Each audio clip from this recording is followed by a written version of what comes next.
நான் எப்படின்னா என்ன அர்த்தம்? நான்னு என்ன அர்த்தம் அப்படின்னு சொல்லி ஒவ்வொருத்தரும் ஒரு விளக்கம் கொடுக்குறாங்க. நான்னா அதுக்கு வந்து நிறைய அர்த்தம் இருக்குது. என்னென்னா, என்னுடைய உடம்பு தான் நான். நான் என்பது என்னென்னா என்னுடைய உடல் என்று அர்த்தம், அவ்வளோதான். அப்புறம் என்னுடைய தொழில்னு கூட சொல்லலாம். நான் என்பது என்னுடைய தொழிலை குறிக்கும் அப்படின்னு கூட சொல்லலாம். ஏன்னா என்னுடைய தொழில்ங்கிறது என்னென்னா, உணவை தேடுறது தான் என்னுடைய தொழில், அப்படி தானே? இயற்கை விதிமுறைப்படி உணவை உற்பத்தி செய்வதும் உணவை தேடுவதும் தான் தொழில். அப்போ என்னுடைய தொழில் மூலமாக நான் வந்து உற்பத்தி செய்த உணவை உட்கொண்டு தான் நான் எனது உடலையே உருவாக்கியிருக்கிறேன், வளர்த்திருக்கிறேன். அப்படின்னா என்னுடைய தொழில் தானே நான் அப்படின்னா என்னுடைய தொழில் தானே. அதனால் வந்து நான்னா என்னுடைய உடல் அப்படின்னு அர்த்தம். அப்போ என்னுடைய உடல் வந்து எப்படி உருவாச்சுது, எப்படி வளர்ந்தது அப்படின்னா, அது நாம் செய்கிற தொழில் மூலமாக தான் அது வளர்ந்தது. நாம் தொழில் மூலமாக நாம் உணவை உற்பத்தி செய்கிறோம், உணவை தேடுகிறோம், அந்த உணவை உட்கொள்கிறோம். அதன் மூலமாக இந்த உடல் வளர்கிறது. அதனால் நாம் பிறப்பதற்கும் வாழ்வதற்கும் வளர்வதற்கும் நமக்கு வந்து உணவு தேவை. உணவை தருவது எது? தொழில். அதனால் வந்து நம்ம அவரவர்களுடைய இப்போ என்னுடைய தொழில் தான் நான் என நான் எதை குறிக்கிறேன், என்னுடைய அடையாளமாக நான் எதை குறிக்கிறேன், அதனால் நான் என்னுடைய தொழிலை தான் குறிக்கிறேன். அதனால தான் வந்து சாதி வெறியெல்லாம் வந்துன்னா அவங்கவுங்க தொழில் அடையாளத்தை தான் அவங்களுடைய அடையாளமாக மாற்றுறாங்க. எதனால் வந்து சாதியை வந்து ஒவ்வொருத்தரும் தன்னுடைய அடையாளமாக சாதி என்பது தொழில் அடிப்படையில் உருவானது, அப்படி தானே?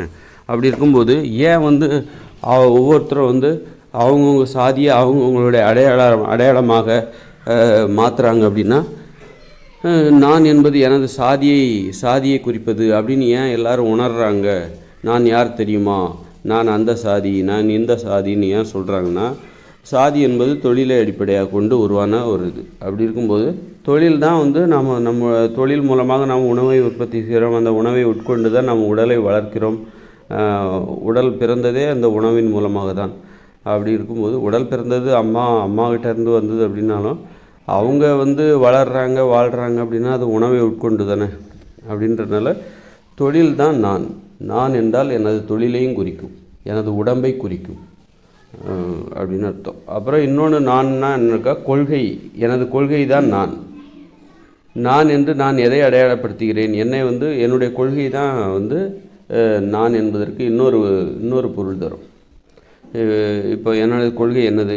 நான் வந்து இந்த மாதிரி அல்லது நான் ஒரு இந்து, அல்லது ஒரு இஸ்லாமிய, அல்லது நான் ஒரு கம்யூனிஸ்ட்டு, இந்த மாதிரி கொள்கைகள் இது வந்து எனது அடையாளமாக, எனது முகவரியாக அந்த மாதிரி மாறுது. அதனால் நான் என்பதற்கு கொள்கை அது ஒன்று. அப்புறம் நமது உடல், அவங்கவுங்க உடல் தான் நான். அப்புறம் வந்து அவங்க செய்கிற தொழில், இதெல்லாம் நான். அப்புறம் வந்து நான் என்பது இன்னும் நம்ம வாழ்கிற ஊர், நம்ம பேசுகிற மொழி, இது எல்லாமே அந்த நான் என்பதற்குள் அடங்கும். அவங்களுடைய தாய்மொழி இதெல்லாம்.